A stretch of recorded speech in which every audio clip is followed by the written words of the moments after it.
তোমাদেরকে আমি আইডল দেখাবো ইনশাল্লাহ। আইডল খুঁজে পাও না তোমরা? তোমরা জীবনে আইডল খুঁজে পাও না? কাকে ফলো করবা? আর আমাদের কাছে এরাই রকস্টার, যারা মুসলিম সমাজের মধ্যে বেপরদামি, অশ্লীলতা, ফাহেসা এগুলো ছড়িয়ে দিচ্ছে, যে না এরা আমাদের আইডল। এখন ওদের পোস্টার বাসায় লাগিয়ে রাখে, ওদের সাথে একবার দেখা করতে পারলে জীবন সার্থক হয়ে যায়। আল্লাহর কাছে ওদের কি দাম আছে যতক্ষণ না তওবা করে ফিরে আসছে?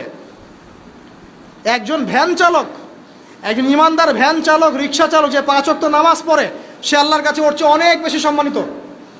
ওই ভ্যান চালকের কাছে কি অটোগ্রাফ নেন আপনি? রিক্সাওয়ালার কাছে কি অটোগ্রাফ নেন? এইসব এই হ্যামিলনের বাসিওয়ালার পিছনে না গিয়ে এরা যুব সমাজকে টেনে নিয়ে যাচ্ছে অশ্লীলতার দিকে, ফাহেসা কাজের দিকে, বেফাস কাজ, কোনো পরকালীন কোনো স্বার্থ নাই। বিনোদনের নামে, সংস্কৃতির নামে এরা মানুষকে দিকে টেনে নিয়ে যাচ্ছে। আর আমাদের যুব সমাজ, তোমাদেরকে আমি আইডল দেখাবো ইনশাল্লাহ পরের লেকচারগুলোতে। খালিদ বিন ওয়ালিদ তোমার আইডল, আলী ইবনে আবি তালেব তোমাদের আইডল, মুহাম্মদ সাল্লাল্লাহু আলাইহি ওয়াসাল্লাম তোমার আইডল, ইমাম হুসাইন তোমার আইডল, মোহাম্মদ বিন কাসিম তোমার আইডল, তারেক বিন জিয়াদ তোমার আইডল, ওমর ইবনুল খাত্তাব তোমার আইডল। আইডল খুঁজে পাও না তোমরা? তোমরা জীবনে আইডল খুঁজে পাও না? কাকে ফলো করবা? একজনের নাম বলবো, একজন অনলি। মুহাম্মদ সাল্লাল্লাহু আলাইহি ওয়াসাল্লামের পরে একজনের নাম যদি বলতে বলেন আমাকে, আলী রাদিয়াল্লাহু আনহুর জীবনী পড়ো যাও। আলী ইবনে আবি তালেব রাদিয়াল্লাহু আনহুর জীবনী পড়ো যাও, গিয়ে দেখো তোমার আইডল এখানে বসে আছে, লুকিয়ে আছে। তাদের আইডলের মধ্যে, তাদের মধ্যে ছিল ব্যক্তিত্ব, শৌর্যবীর্য, আনুগত্য, জ্ঞান, প্রজ্ঞা, দিন প্রতিষ্ঠার তামান্না, জিহাদ।